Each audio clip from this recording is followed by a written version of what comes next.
श्रीमा Shri Arvind online Shri Arvind पाठचक्र रे योगदान करथिबा भाई अपा मान को नमस्कार।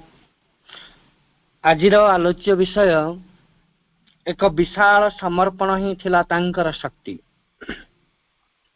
एक विशाल समर्पण ही थिला तांकर शक्ति प्रसंग रे आलोचना करबा निमंते कटक जिला डालीजोड़ा श्री अरविंद श्री क्षेत्र प्रभात कुमार नायक को मु अनुरोध करुची। प्रभात भाई तांकर वक्तव्य प्रदान करंतु। करुणामय माँ परम प्रभु श्री अरविंद ऑनलाइन श्री अरविंद पाठ्यचक्र रे योगदान करथिबा समस्त भाई बहन मान को मोर नमस्कार। माँ को गोटे प्रश्न पत्र जाइथिला जे माँ अति मानस अवतरण पाई आमे सबुठारु अधिका कौन कर पारिबु। माँ अति संक्षिप्त रे उत्तर कहते तमें केवल गोटे काम कर पारिबो, से कामटी होची समर्पण। आउ जने साधक थिले अनिल बरण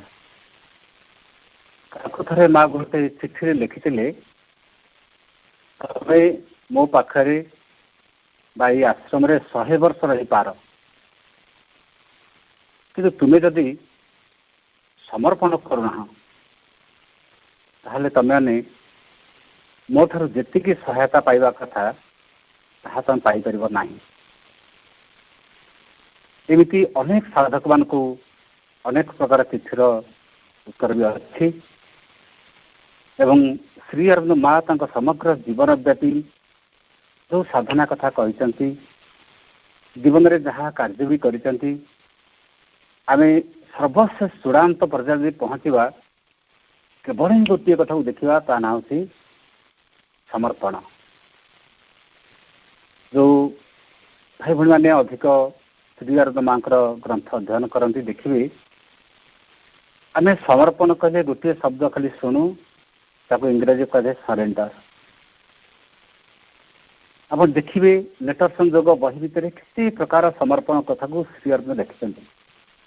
total surrender, full surrender, integral surrender, complete surrender, absolute surrender, entire surrender, mental surrender, vital surrender, psychic surrender, active surrender, inactive surrender, पुणी भास्ट सरेंडर। कितने प्रकार ये शब्द को जब बुझा टोटाल कहले फुल कहले प्राय एका, पुणी कंप्लीट कौन एब्सोल्यूट कौन ये प्राय तो एका भाई हमको लगे। पुणी एंटायर शब्द भी अच्छी, पुणी इंटेग्रल सरेंडर भी अच्छी, पूर्णांग समर्पण।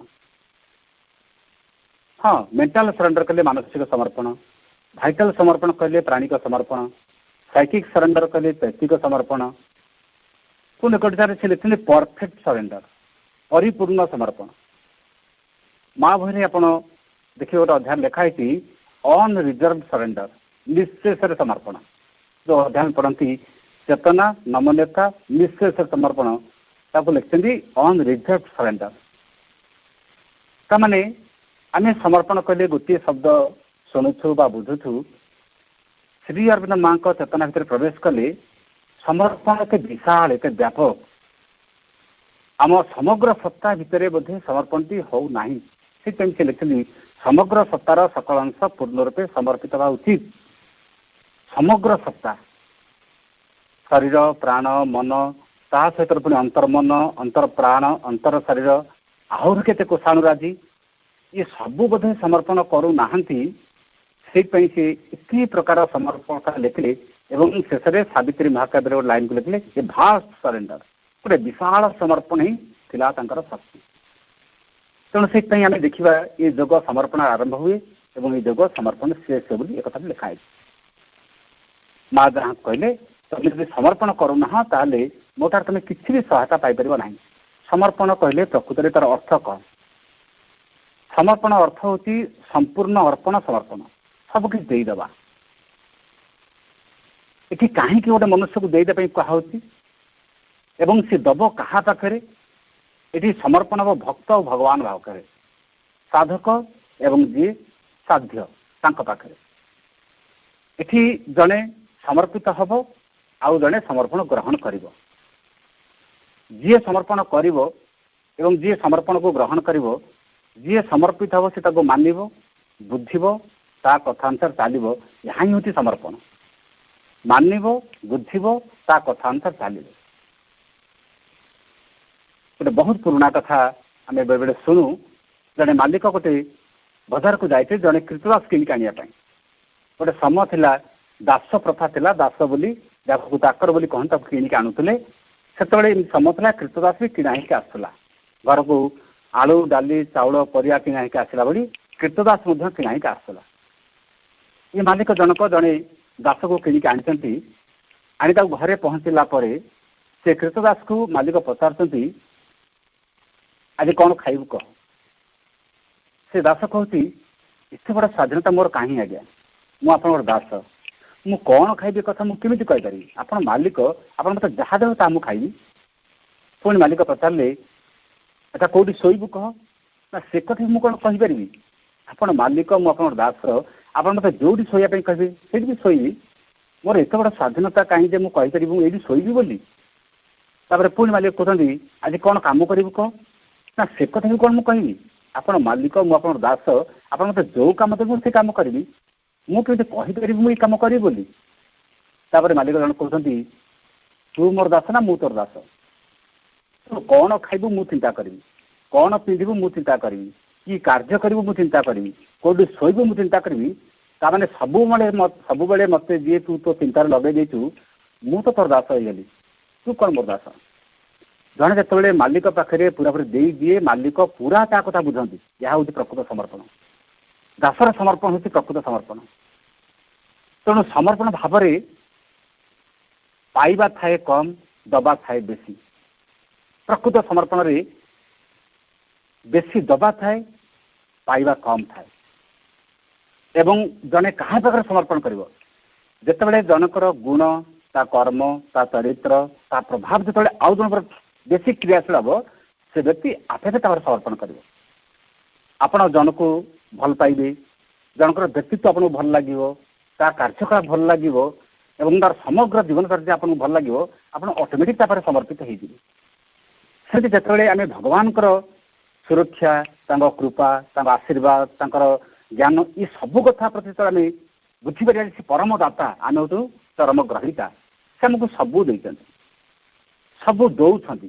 ଏଇ ଭାବନା ଯେତେବେଳେ ଆମ ଭିତରେ ଅସ୍ଥି ମଜ୍ଜାଗତ ହେଇଯିବ, ଆମ ଭିତରୁ ସ୍ୱତଃ ଗୋଟେ ସମର୍ପଣ ଭାବ ସୃଷ୍ଟି ହେବ।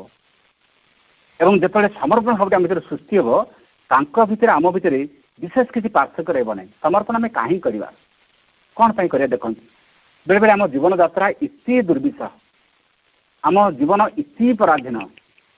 ଆମେ ସିନା କହନ୍ତି ଆମେ ସ୍ୱାଧୀନ ବୋଲି, ପରନ୍ତୁ ଆପଣ ଗୋଟେ ପାଣି ଗ୍ଲାସଟେ ପିଉଥିବେ, ହଠାତ୍ ଗୋଟେ ଟେଲିଫୋନ୍ ଗୋଟେ କଲ୍ଟା ଆସିଯିବ, ଆପଣଙ୍କର ଜଣେ କି ଆତ୍ମୀୟ ସ୍ୱଜନ ବର୍ତ୍ତମାନ ମେଡ଼ିକାଲରେ ଆକ୍ସିଡେଣ୍ଟରେ ମେଡ଼ିକାଲକୁ ଯାଉଛନ୍ତି।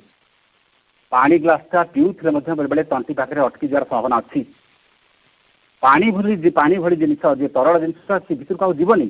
ମାନେ ଏମିତିକି ଦୁଃସମ୍ବାଦ ବେଳେ ଜୀବନରେ ଆସେ, ନା ଆମେ ଚାହା କପ୍ଟେ ପିଇପାରନ୍ତି, ନା ପାଣି ଗ୍ଲାସଟେ ପିଇପାରନ୍ତି, ନା ବସିବା ଜାଗାରେ ମଧ୍ୟ ବସିପାରନ୍ତି।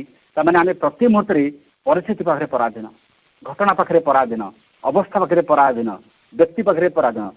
ମଣିଷ ସବୁବେଳେ ପରାଧୀନ ହେଇକି ଅଛି। ଆଉ ସବୁବେଳେ ପରାଧୀନ ହେଇକି ଥିଲାବେଳେ ଆମେ ଭଗବାନ ପାଖରେ ସମର୍ପଣ କଲେ ଆମ ପାଖରେ ଅସୁବିଧା କ'ଣ ହେବ, ସମସ୍ୟା କ'ଣ ହେବ? ଗୋଟେ ରୋଗୀ ଯେତେବେଳେ ଡାକ୍ତରଖାନାକୁ ଯାଏ ଏବଂ ଡାକ୍ତର ଯେତେବେଳେ ତାକୁ ଅଚେତ ଇଞ୍ଜେକ୍ସନ୍ ଦେଇଦିଏ, ଆନେସ୍ଥେସିଆ ଦେଇଦିଏ, ତାପରେ ରୋଗୀର ଅଙ୍ଗ ପ୍ରତ୍ୟଙ୍ଗକୁ ନେଇକି ସେ ଡାକ୍ତର କ'ଣ କରେ ବୋଲି ରୋଗୀ କ'ଣ ଜାଣେ? ସେ ଶରୀରକୁ ନେଇକି ଡାକ୍ତର କ'ଣ କରୁଥିବ କି ସେ ଜାଣେ? ଆମେ କେତେ ଭରସାରେ, କେତେ ବିଶ୍ୱାସରେ, କେତେ ଆଶାରେ ଡାକ୍ତର ପାଖରେ ଶରୀରକୁ ଛାଡ଼ିଦେଉ। ଯେତେବେଳେ ବସ୍ରେ ଯାତ୍ରୀମାନେ ଯାଆନ୍ତି, ଟ୍ରେନ୍ରେ ଯାତ୍ରୀମାନେ ଯାଆନ୍ତି, ଫ୍ଲାଇଟ୍ରେ ଯାତ୍ରୀମାନେ ଯାଆନ୍ତି, ଡ୍ରାଇଭର ବିନା ସାର୍ଟିଫିକେଟ୍ ଯାଞ୍ଚ ନ କରିକି ବା ତା ସାର୍ଟିଫିକେଟ୍ କେହି ଆମେ ଟେଷ୍ଟ ନ କରିକି ପ୍ରକୃତରେ ସେ ଡ୍ରାଇଭର ଭାବରେ ପରଫେକ୍ଟ ହେଇଛି କି ନାହିଁ, ସେ ସାର୍ଟିଫିକେଟ୍ ଲାଇସେନ୍ସ ଯେଉଁ କରିଛି ସେ ଲାଇସେନ୍ସରେ ସେ ଯଥାର୍ଥ ହେଇଛି କି ନାହିଁ, ଆମେ କେହି ସାର୍ଟିଫିକେଟ୍ ଚେକ୍ କରୁନା, ତା ସାର୍ଟିଫିକେଟ୍ ଆମେ କେହି ଯାଞ୍ଚ କରୁନା। ବସ୍ ଡ୍ରାଇଭର ପାଖରେ, ଟ୍ରେନ୍ ଡ୍ରାଇଭର ପାଖରେ ବା ଫ୍ଲାଇଟ୍ର ସେ ପାଇଲଟ ପାଖରେ ଆମେ ବସିପଡ଼ୁ, ଜୀବନଟାକୁ ନିଃଶେଷରେ ଦେଇଦେଲା ଭଳି ଆରାମରେ ଦେଇକି ଆମେ ବସୁ। ତା ପାଖରେ ଜୀବନଟା ଆମେ ଦେଇକି ଯାଉ ଯେତେବେଳେ ଅଥଳ ନଦୀ ଗର୍ଭରେ ତଳେ ଆମେ ନାଉରିଆ ହାତରେ ତଳେ ଜୀବନଟା ଦେଇକି ଡଙ୍ଗାରେ ପାର ହଉଥାଉ ସମୁଦ୍ର ଗର୍ଭରେ ପହଞ୍ଚୁ ବା ସେ ନଦୀ ଗର୍ଭରେ ଯଦି ସେ ନାଉରିଆଟି କିଛି ଅନ୍ୟମନସ୍କ ହେବ ହୁଏତ ନଦୀରେ ଡଙ୍ଗାଟା ବୁଡ଼ି ଯାଇପାରେ ବା ଉଲ୍ଟି ଯାଇପାରେ ତାହାରି ପାଖରେ ସେଇ ନଦୀ ଗର୍ଭରେ ଡଙ୍ଗାରେ 2 ଟଙ୍କା 5 ଟଙ୍କା ଟିକେଟ କାଟିକି ଆମେ ନାଉରିଆ ହାତରେ ଜୀବନ ଦେଇଦେଉ। ଏମିତି ଦେଖିଲେ କେତେବେଳେ ନାଉରିଆ ପାଖରେ ଜୀବନ ଦେଉ କେତେବେଳେ ବସ୍ ଡ୍ରାଇଭର ପାଖରେ ଜୀବନ ଛାଡ଼ିଦେଉ କେତେବେଳେ ଡାକ୍ତର ପାଖରେ ଜୀବନ ଛାଡ଼ିଦେଉ। ଆଉ ବେଳେବେଳେ ଆଶ୍ଚର୍ଯ୍ୟ ଲାଗେ ଆପଣ ଦେଖିବେ ଜଣେ ଜଣେ ଲୋକ ଅଛନ୍ତି ଘରମାନଙ୍କର ଗୋଟେ କୁକୁର ପଶିବେ ସେ କୁକୁର ଦାୟିତ୍ୱରେ ଘର ଛାଡ଼ି ଦେଇ ସେମାନେ ବାହାରକୁ ପଳାନ୍ତି କୁକୁର ପାଖରେ ଘରକୁ ସମର୍ପଣ କରନ୍ତି। କୁକୁର ପାଖରେ ଲୋକ ଘରକୁ ସମର୍ପଣ କରନ୍ତି ଭଗବାନ ପାଖରେ ସମର୍ପଣ କରିବା କଥା କହିଲେ ପ୍ରଶ୍ନ ଉଠେ ମୁଁ କାହିଁକି ଭଗବାନ ପାଖରେ ସମର୍ପଣ କରିବି ବା ଏ ସମର୍ପଣ ଆମ ପାଖରେ କାହିଁକି କରାଯିବ ବୋଲି ଏଭଳିଆ ଏକ ଆମ ଭିତରେ ଗୋଟେ ଜିଜ୍ଞାସା ଉଠେ କାହିଁକି ଆମେ ସମର୍ପଣ କରିବୁ ଏବଂ ସମର୍ପଣ ଆମେ କାହିଁକି କରିବା ଶ୍ରୀ ଅରବିନ୍ଦ ମା ୟାର ଜ୍ୱଳନ୍ତ ଦୃଷ୍ଟାନ୍ତ। ମା ଯେତେବେଳେ ପଣ୍ଡିଚେରୀକି ଆସିଲେ 1914 ମସିହା ମାର୍ଚ୍ଚ 29ରେ ସେଦିନ ଅପରାହ୍ନ 3:30 ସମୟ ଶ୍ରୀ ଅରବିନ୍ଦଙ୍କୁ ପ୍ରଥମ ଦେଖାରେ ମା ବହୁ ସମୟ କାଳ ପ୍ରଣାମ କଲେ ଆଉ ସେ ପ୍ରଣାମ ଭିତରେ ତାଙ୍କ ଶରୀର ତାଙ୍କ ଚିନ୍ତା ତାଙ୍କ ରକ୍ତ ତାଙ୍କ କୋଷାଣୁ ତାଙ୍କ ଅନୁଭବ ଏ ସବୁ କିଛି ସମର୍ପିତ ହେଇଯାଉଥିଲା। ପରବର୍ତ୍ତୀ ସମୟରେ ମା ଲେଖିଛନ୍ତି ଗୋଟେ ସାଦା କାଗଜ ଭଳି ମୁଁ ନିଜକୁ ତାଙ୍କ ପାଖରେ ଅନୁଭବ କଲି। ପିଲାଟି ଦିନରୁ ମା ଅସାଧାରଣ ସାଧିକା ଥିଲେ। 4 ବର୍ଷ ବୟସରୁ ମା ଧ୍ୟାନ କରିବା ଶିଖିଥିଲେ। 7 ବର୍ଷ ବୟସରେ ଗୋଖର ସାପକୁ ଅନେଇକି ତାକୁ ବଶୀଭୂତ କରିବାର ବିଦ୍ୟା ଜାଣିଥିଲେ। ଗଛ ସାଙ୍ଗରେ ଏକାତ୍ମ ହେଇପାରୁଥିଲେ। ଗୃହତନ୍ତ୍ର ବିଦ୍ୟା ବଳରେ ଗ୍ରହ ଗ୍ରହାନ୍ତର ମା ଯାଇପାରୁଥିଲେ। ମା କିଛି କମ୍ ସାଧନା କରିନଥିଲେ। ମାଙ୍କର ସାଧନା ପ୍ରଭାବ କିଛି ବି କମ୍ ନଥିଲା। କିନ୍ତୁ ଶ୍ରୀ ଅରବିନ୍ଦଙ୍କୁ ଦର୍ଶନ କରିସାରିଲା ପରେ ମା କହିଲେ ମୋର ଅତୀତର ସବୁ ସାଧନା ତୁଚ୍ଛ ମାନେ ହେଲା ନିଜକୁ ଗୋଟେ ସାଧା କାଗଜ ଭଳି ମୁଁ ପ୍ରଭୁଙ୍କ ପାଖରେ ଖୋଲିଦେଲି। ୟାକୁ ହିଁ କୁହାଯାଏ ବିଶାଳ ସମର୍ପଣ। କିଛି ସାଧନାର ଚରମ ଶିଖରରେ ପହଞ୍ଚି ସାରିଲା ପରେ ବି ମଧ୍ୟ ମା ଶ୍ରୀ ଅରବିନ୍ଦ ପାଖରେ ନିଜକୁ ପୁରାପୁରି ଦେଇଦେଲେ। ଯେତେବେଳେ ମାଆଙ୍କୁ ପଚରାଗଲା ଯେ ମା ଆପଣ ଏତେ ସମୟ ଧରିକି ଶ୍ରୀ ଅରବିନ୍ଦଙ୍କ ପାଦରେ ପ୍ରଣାମ କଲେ ସାଷ୍ଟାଙ୍ଗ ପ୍ରଣାମ କଲେ ଆପଣ ପ୍ରଣାମ କଲାବେଳେ କ'ଣ ଭାବୁଥିଲେ? ମା କହିଲେ ମୁଁ କେବଳ ଖାଲି ଗୋଟିଏ କଥା ଭାବୁଥିଲି ତାଙ୍କ ପାଦ ତଳେ ଖାଲି ପ୍ରଣାମ କରନ୍ତି ପ୍ରଣାମ କରନ୍ତି ପ୍ରଣାମ କରନ୍ତି ଏମିତି ମୋତେ ପ୍ରଣାମ କରିବାର ସୁଯୋଗଟା ମିଳୁଥାନ୍ତା କି? ଶ୍ରୀ ଅରବିନ୍ଦ ପଚରାଗଲା। ମା ଯେତେବେଳେ ପ୍ରଣାମ କଲେ ଆପଣ ସେତେବେଳେ କ'ଣ ଭାବୁଥିଲେ? ଶ୍ରୀ ଅରବିନ୍ଦ କହିଲେ ମୁଁ ଭାବୁନଥିଲି ମୁଁ ଦେଖିଲି ପ୍ରଣାମ କଲାବେଳେ ଜଣେ କେମିତି ସାମଗ୍ରିକ ଭାବରେ ସମର୍ପଣ କରିଦେଇପାରେ ଏଇଟା ମୁଁ ପ୍ରଥମ ଥର ପାଇଁ ଦେଖିଲି। ଶ୍ରୀମା କେମିତି ସମର୍ପଣ କରିଦେଇପାରିଲେ ଆଉ ଏଇଭଳି ସମର୍ପଣ ନାରୀମାନେ ହିଁ କରିପାରନ୍ତି ବୋଲି ଶୁଣି କହିଲେ। ଏଇଭଳିଆ ସମର୍ପଣ ନାରୀମାନେ କରିପାରନ୍ତି ବୋଲି ଶୁଣି କହିଲେ। ଆଉ ମା ତାର ପ୍ରତିନିଧି ଭାବରେ ସମର୍ପଣ କରିକି ଶିଖେଇଦେଲେ ବା ଦେଖେଇଦେଲେ ଯେ ପ୍ରକୃତରେ ପ୍ରଣାମ ଭିତରେ ମଧ୍ୟ ଏମିତି ସମର୍ପଣ କରାଯାଇପାରେ। ପ୍ରଣାମ ଗୋଟେ ସର୍ବୋଚ୍ଚ ବା ସର୍ବଶ୍ରେଷ୍ଠ ମାଧ୍ୟମ ଯେ ଯାହାରି ମାଧ୍ୟମରେ ଜଣେ ସବୁକିଛି ମଧ୍ୟ ନିବେଦନ କରିଦେଇପାରେ। ଆମେ ଆଶ୍ଚର୍ଯ୍ୟ ହେବା ମା ଆସିବା ପୂର୍ବରୁ ଶ୍ରୀ ଅରବିନ୍ଦଙ୍କ ଚାରିପଟେ ଯେଉଁ ଶିଷ୍ୟମାନେ ବସୁଥିଲେ ଶ୍ରୀ ଅରବିନ୍ଦ ଚେୟାରରେ ବସୁଥିଲେ ଅନ୍ୟ ଶିଷ୍ୟମାନେ ମଧ୍ୟ ଚେୟାରରେ ଚାରିପଟେ ବସିକି କେତେ ପ୍ରଶ୍ନ କେତେ କଥା ଆଲୋଚନା ହେଉଥିଲା। କିନ୍ତୁ ମା କ'ଣ କଲେ ସବୁ ଚେୟାର ଉଠି ଦେଇକି ଶ୍ରୀ ଅରବିନ୍ଦ ପାଦ ତଳେ ବସିଦେଲେ ଶିଖେଇଦେଲେ ଗୁରୁଙ୍କୁ କେମିତି ସମ୍ମାନ କରିବାକୁ ହୁଏ ଗୁରୁଙ୍କ ପାଦ ତଳେ ବସିବାକୁ ହୁଏ ଗୁରୁଙ୍କୁ କେମିତି ସମର୍ପିତ ଭାବ ନେଇକି ତାଙ୍କ ପାଖରେ ବସିବାକୁ ହୁଏ ଶିଖେଇଦେଲେ ମା। ବିଦେଶରୁ ଆସିକି ମା ଶିଖେଇଦେଲେ। ମାଙ୍କୁ ପୁଣି ପଚରା ହେଲା ଯେ ମା ଏମିତି ସମର୍ପଣ ଆପଣ କେମିତି ଶିଖିଲେ? ଆପଣ ଯେଉଁ ଦେଶରେ ଜନ୍ମ ହେଇଛନ୍ତି ସେ ଦେଶରେ ଏମିତି ପ୍ରଣାମ କେହି କରନ୍ତିନି ସାଷ୍ଟାଙ୍ଗ ପ୍ରଣାମ ସେ ଦେଶରେ କେହି କରନ୍ତିନି। କିନ୍ତୁ ଆପଣ ଏଇ ଯେଉଁ ପ୍ରଣାମ କରିକି ପ୍ରଭୁଙ୍କ ପାଖରେ ନିଜକୁ ଦେଇପାରିଲେ ଏ ପ୍ରଣାମ କେଉଁଠୁ ଶିଖିଲେ? ମା କହିଲେ ମୁଁ 13 ବର୍ଷ ବୟସ ଯେତେବେଳେ ହେଇଥିଲି ଯେଉଁ ସ୍ୱପ୍ନ ମୁଁ ଦେଖୁଥିଲି ଯେଉଁ ସ୍ୱପ୍ନରେ ଆକାଶର ବହୁତ ଉପରକୁ ଉଠି ଯାଉଥିଲି ଏବଂ ସେତେବେଳେ ମୁଁ ଯାହାକୁ ଦେଖୁଥିଲି ଯାହାକୁ କୃଷ୍ଣ ବୋଲି କହୁଥିଲି ଏବଂ ଯିଏ ମୋ ବାଁ କଡ଼ରେ ଛିଡ଼ା ହେଇଥିଲେ ପତଳା ଶରୀର ଶ୍ୟାମଳ ବର୍ଣ୍ଣ ଏବଂ ଯାହାର ଚକ୍ଷୁ ଦୁଟି ଏକଦମ ପୁରା ଗମ୍ଭୀର ଉଦାର ଚକ୍ଷୁ ଆଉ ଯାହାଙ୍କ ପାଦ ତଳେ ମୁଁ ପ୍ରଣାମ କରୁଥିଲି ମୋ ସୁନେଲି କେଶର ତାଙ୍କ ପାଦକୁ ଆଚ୍ଛାଦନ କରୁଥିଲା ସେହି ସମୟରୁ ମୁଁ ମନେ ସଂକଳ୍ପ କରୁଥିଲି ମନେ ମନେ ପ୍ରାର୍ଥନା କରୁଥିଲି ଦିନେ ଜୀବନରେ ୟାଙ୍କୁ ଦର୍ଶନ କରିବି ୟାଙ୍କରି ପାଖରେ ନିଜକୁ ସମର୍ପଣ କରିବି ଏବଂ ସେତେବେଳେ ମୁଁ ତାଙ୍କୁ ମନେ ମନେ କୃଷ୍ଣ ବୋଲି ସମ୍ବୋଧନ କରୁଥିଲି।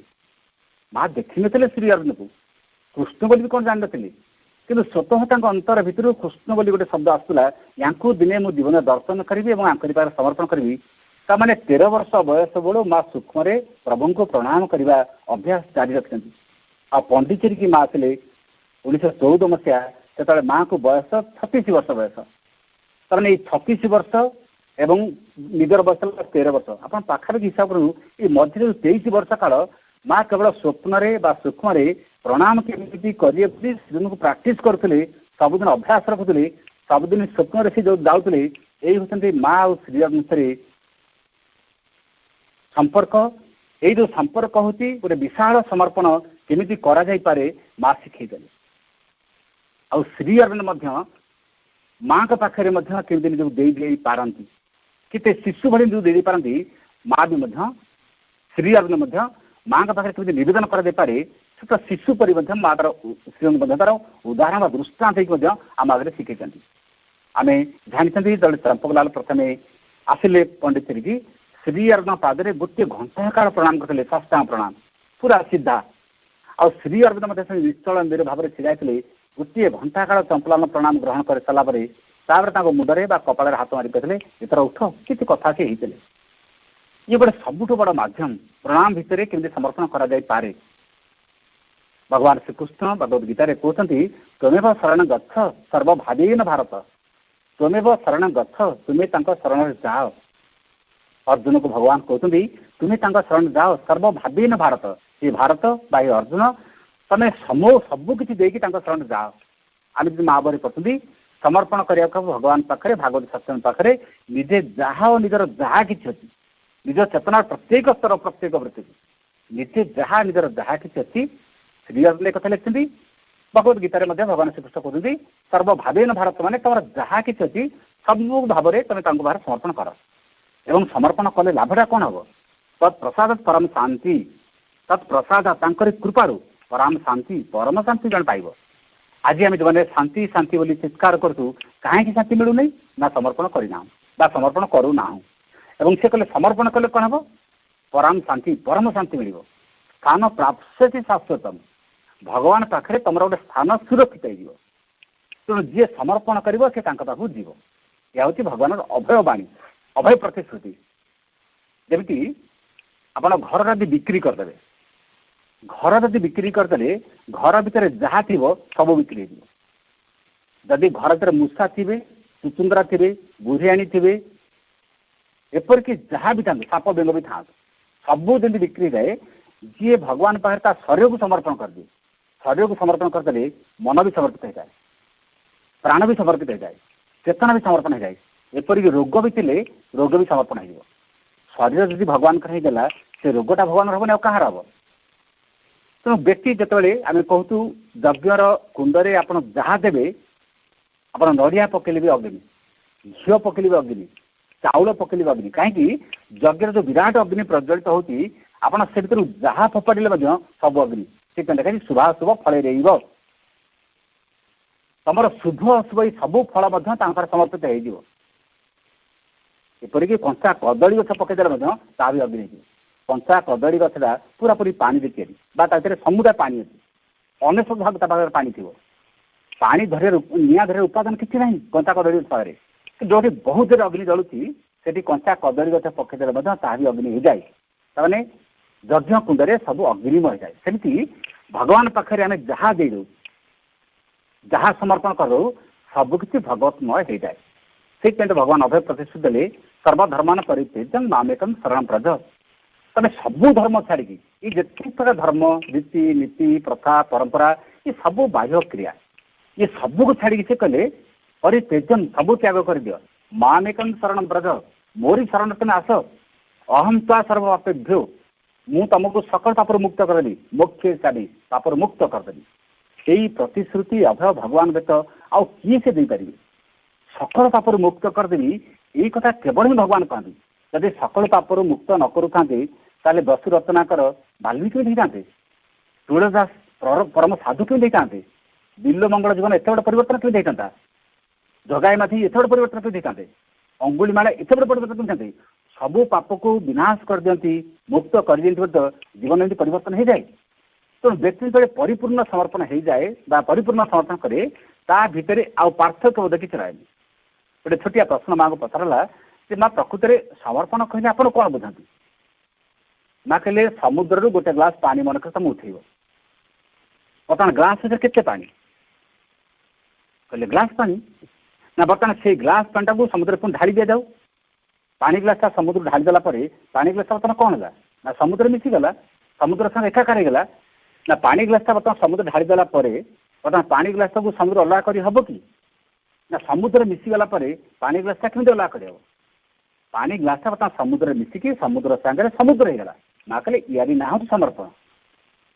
ସମୁଦ୍ର ଦେହରୁ ଗୋଟେ ଗ୍ଲାସ ପାଣି ବାହାର କରି ଆଣିଲା ପରେ ଆମେ ସେମିତି ଯିଏ ବିଶାଳ, ଯିଏ ଅସୀମ, ଯିଏ ଅନନ୍ତ, ଯିଏ ଭଗବାନ, ଯିଏ ଶାଶ୍ୱତ, ଆମେ ତାଙ୍କ ପାଖରୁ ଅଲଗା ହେଇ ଆସିଲା ପରେ ଆମେ ଗୋଟେ ବ୍ୟକ୍ତି, ଗୋଟେ କ୍ଷୁଦ୍ର ସତ୍ତା, ଆମେ ଗୋଟେ ସୀମିତ ମାନେ ସତ୍ତା, ଆମେ ଅଲଗା ହେଇ ଆସିଲୁ। ପାଣି ଗ୍ଲାସ ସେମିତି ଅଲଗା ହେଇଗଲା ଏବଂ ସେଇ ପାଣି ଗ୍ଲାସ ମିଶିଗଲା ସମୁଦ୍ର ସାଙ୍ଗରେ ଏକାକାର ହେଇଗଲା। ସେମିତି ଯୋଗ ମାଧ୍ୟମରେ, ସାଧନା ମାଧ୍ୟମରେ, ସମର୍ପଣ ମାଧ୍ୟମରେ ଯିଏ ତାଙ୍କ ପାଖରେ ଦେଇ ପାରିଲା ମାନେ ପୁଣି ସେ ଅସୀମ ଅନନ୍ତ ବ୍ୟାପକ ହେଇଗଲା। ତାମାନେ ସମର୍ପଣ ହେଉଛି ଏମିତି ପ୍ରକ୍ରିୟା ଯିଏ ଭଗବାନ ସାଙ୍ଗରେ ମିଶି ଯିବାକୁ ଚାହିଁବ ବା ଯୁକ୍ତ ହେବାକୁ ଚାହିଁବ ସମର୍ପଣ ସେ ନିଶ୍ଚୟ କରିବ। ଏବଂ ଯେତେବେଳେ ଜଣେ ସମର୍ପଣ ଏଇ ଭାବରେ କରେ ଧୀରେ ଧୀରେ ଧୀରେ ତା ଭିତରେ ଏଇ ଯେଉଁ ପାର୍ଥକ୍ୟ ବୋଧ କମିଯାଏ।